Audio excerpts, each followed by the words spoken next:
So that's the entrance to the Japanese bridge, and then you're into an old street with different buildings. This is the oldest one, the House of Kung Hung. So that one is about 250 years old. And it's a mixture of Japanese houses, Chinese. This one here is a Japanese house. And obviously lots of things to buy, which there is throughout the whole of Hoi An.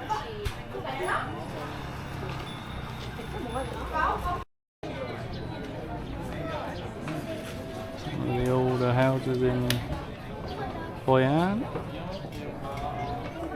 This is the room or view from upstairs. On the balcony. It's a Chinese style balcony on 3 sides. This way, please. I serve you more.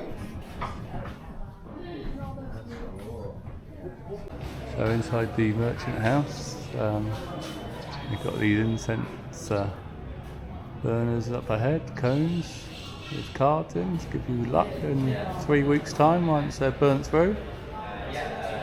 And yeah, the assembly house is mainly used for it's like a big community centre for the Chinese, and this one was built by the Cantonese.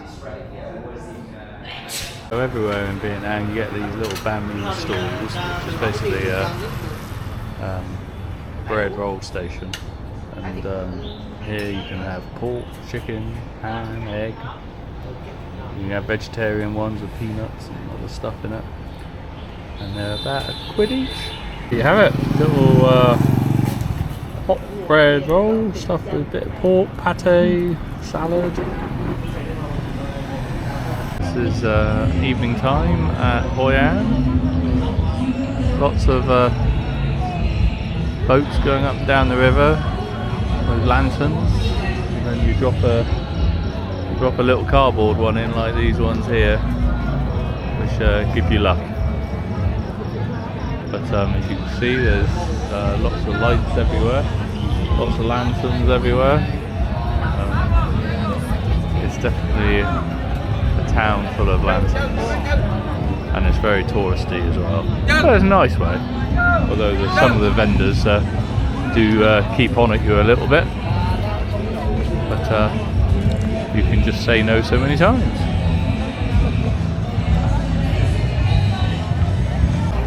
So can you guess what this shop specialises in? Yeah, so it's a little sort of night market-y type place there. We're heading along, lots of street food stalls, other bits and pieces. We've had a nice local dish called cow lao tonight, which is a speciality of this area. Only can be made within Hoi An due to the water and vegetables that it gets. So that's the Japanese covered bridge at night, lit up. The most famous landmark in the town. It's only just across the way from all the lights and razzmatazz on the river. Today we've come to a place called Hoi An, just outside of Hoi An on the motorbikes. About an hour's journey. I think it's a walk up some hills, so there we go. This gives you an idea of where we've come to. So we're staying in Hoi An City, top right, and we're down at bottom left, Hoi An Sanctuary.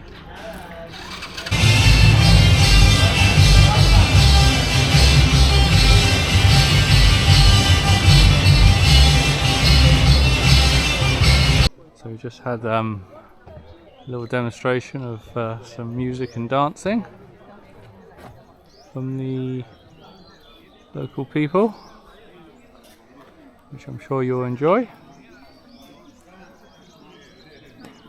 And this is this temple complex is built, or was originally built around the 10th, 11th century, dedicated to the god of Shiva.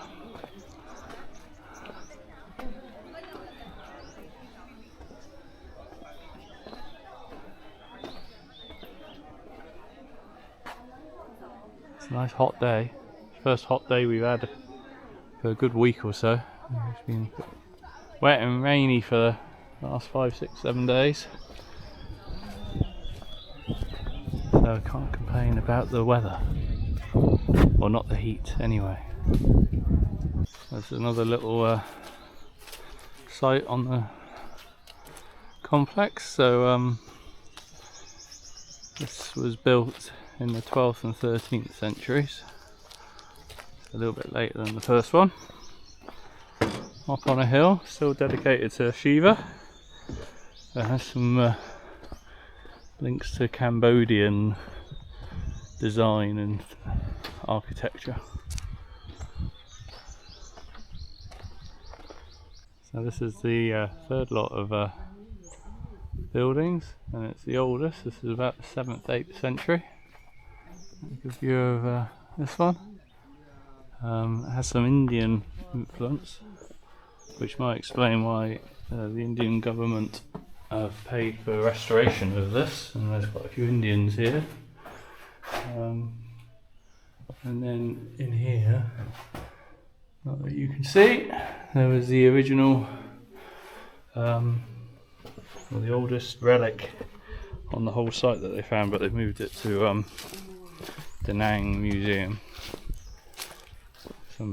So this is the last temple structure. So this is in a sort of like a walled rectangle or square from the 9th, 10th century. The main building in front of us there got completely destroyed by a bomb in the Vietnam War. So that's been rebuilt in the last whatever 10, 20 years, which is why it looks in quite good nick. But yeah, again, this is still the same sort of people, the Champa tribe, and worshipping the gods of Shiva. So we are on Marble Mountain, which is midway. There's Hoi An in the far distance there, and Da Nang is up the coast a bit, another 10 miles probably.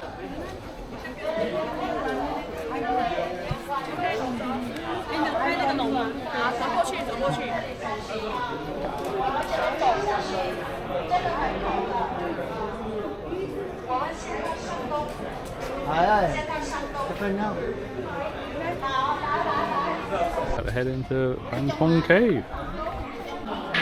So, going through the cave entrance. Quite a tricky climb up there. Then you come into here.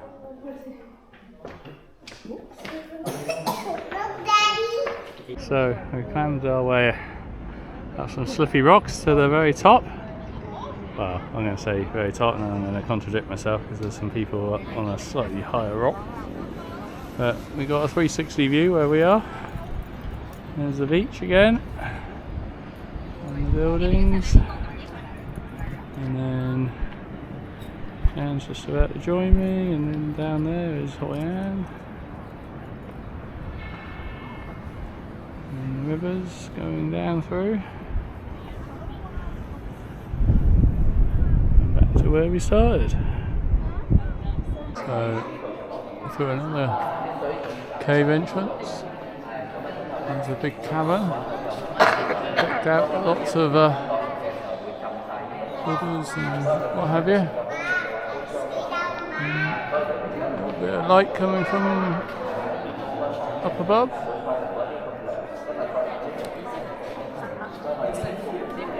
So you'll be glad to know we made it to the top of the top one. That's where we were just now, down there. You can see the people, you can't. That's where we were, nearly at the top. And they're all thinking, oh, how do they get there?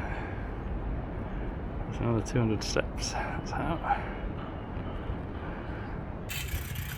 This is Chris and I on very decrepit bikes that are free hire from our little hostel I know why now. But great fun cycling round Hoi An. Lovely little town, very, very pretty. And yeah, just go and have a look at the rice fields and what else there is out here. Oh, gotta stop. 5 minutes from the town of Hoi An. You come out into the countryside like this. And like that behind me. Gone through a couple of rice fields already. So you get some good vantage points when you're on top of the bridges.